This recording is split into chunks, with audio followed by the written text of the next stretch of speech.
బాపల జిల్లా పరిపాలన యంత్రాంగం సంయుక్తంగా పరచూరులోని హైస్కూల్ ఆవరణలో దివ్యాంగులకు ఉపకరణాల నమోదు శిబిరాన్ని నిర్వహించారు.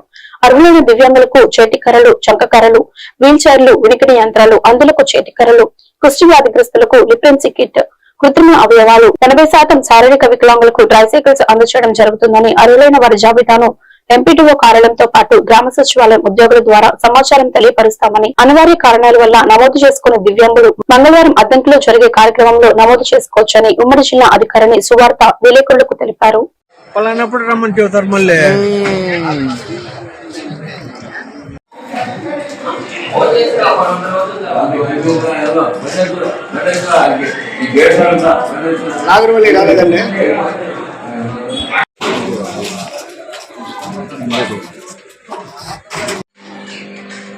ఇప్పటికి మేము చేసుకుంటాం.